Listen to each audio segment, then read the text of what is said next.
बहू कहाँ मर गई? अंदर से आवाज आई। जिंदा हूँ माँ जी। तो फिर मेरी चाय क्यों अभी तक नहीं आई?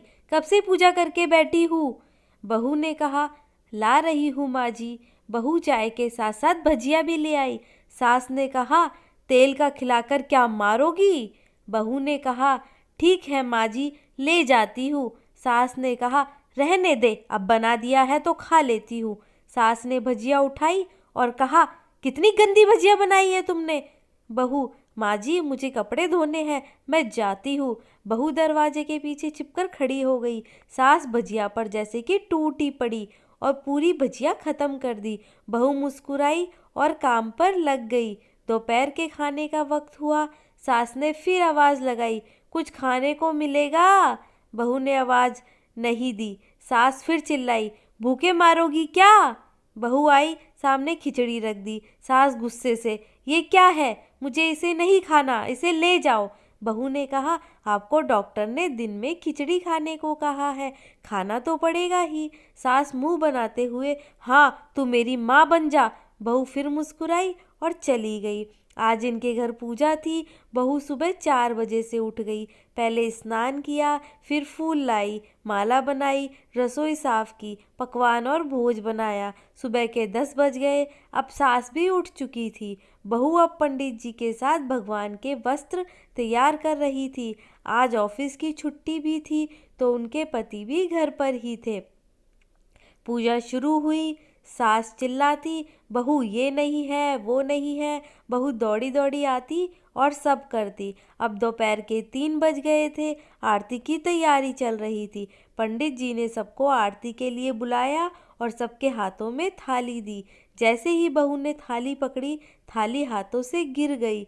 शायद भोज बनाते हुए बहू के हाथों में तेल लगा था, जिसे वो पोंछना भूल गई थी। सारे लोग तरह तरह की बातें करने लगे। कैसी बहू है, कुछ नहीं आता, एक काम भी ठीक से नहीं कर सकती, न जाने कैसी बहू उठा लाए, एक आरती की थाली भी संभाल नहीं सकती। उसके पति का गुस्सा हो गए और सास चुप रही, कुछ नहीं कहा, बस यही बोल के छोड़ दिया, सीख रही है, सब सीख जाएगी धीरे धीरे। अब सबको खाना परोसा जाने लगा। बहू दौड़ दौड़ के खाना देती, फिर पानी लाती। करीब 70 से 80 लोग हो गए थे। इधर 2 नौकर और बहू अकेली, फिर भी सारा काम बहुत अच्छे ही तरीके से करती। अब उसकी सास और कुछ आस पड़ोस के लोग खाने पर बैठे। बहू ने खाना परोसना शुरू किया। सबको खाना दे दिया गया। जैसे ही पहला निवाला सास ने खाया, तुमने नमक ठीक नहीं डाला क्या? एक काम ठीक से नहीं करती, पता नहीं मेरे बाद कैसे ये घर संभालोगी। आस पड़ोस वालों को तो जानते ही हो ना साहब, वो बस बहाना ढूंढते हैं नुक्स निकालने का। फिर वो सब शुरू हो गए, ऐसा खाना है, ऐसी बहू है, ये वो वगैरह वगैरह। दिन का खाना हो चुका था। अब बहू बर्तन साफ करने नौकरों के साथ लग गई। रात में जगराता का कार्यक्रम रखा गया। बहू ने भी 1-2 गीत गाने के लिए स्टेज पर चढ़ी। सास जोर से चिल्लाई, मेरी नाक मत कटा देना, गाना नहीं आता तो मत गा, वापस आ जा। बहू मुस्कुराई और गाने लगी। सबने उसके गाने की तारीफ की, पर सास मुंह बनाते हुए बोली, इससे अच्छा तो मैं गाती थी जवानी में, तुझे तो कुछ नहीं आता। बहू मुस्कुराई और चली गई। अब रात का खाना खिलाया जा रहा था।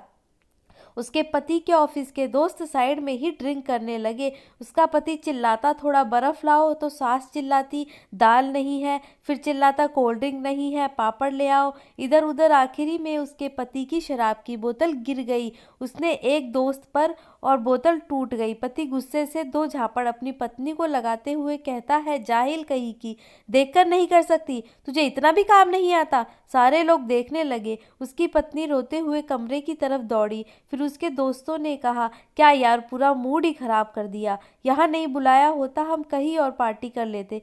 कैसी अनपढ़ गंवार बीवी ला रखी है तूने, उसे तो मेहमानों की इज्जत और काम करना तक नहीं आता, तुमने तो हमारी बेइज्जती कर दी है। अब आस पड़ोस की औरतों को तो और बहाना मिल गया था। वो कहने लगी, देखो क्या कर दिया तुम्हारी बहू ने, कोई काम की नहीं है। मैं तो कहती हूँ अपने बेटे की दूसरी शादी करा दो, छुटकारा पाओ इस गंवार से। सास उठी और अपने बेटे के पास जाकर उसे थप्पड़ मारा और कहा, अरे नालायक, तुमने मेरी बहू को मारा, तेरी हिम्मत कैसे हुई, तेरी टांग तोड़ दूंगी। उसके बेटे के दोस्त कुछ कहने ही वाले थे कि उसकी माँ ने घूरते हुए कहा, चुप, बिल्कुल चुप, यहाँ दारू पीने आए हो, जबकि पता है आज पूजा है और तुम्हें पार्टी करनी है। कैसे संस्कार दिए हैं तुम्हारे माता पिता ने?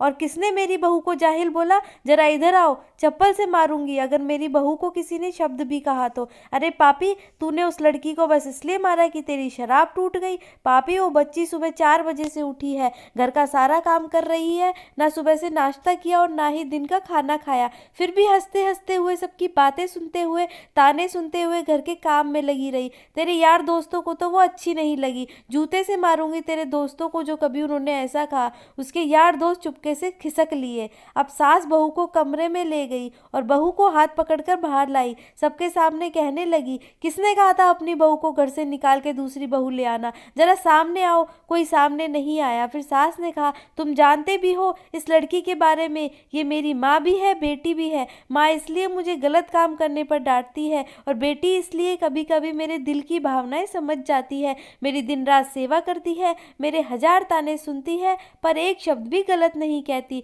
ना सामने ना पीठ पीछे। और तुम कहते हो दूसरी बहू ले आओ। याद है ना छुटकी की दीदी, अपनी बहू की करतूत? सास ने गुस्से से पड़ोस की महिला को कहा, अभी पिछले हफ्ते ही तुमने मियाँ बीबी भूखे छोड़ घूमने चले गए थे।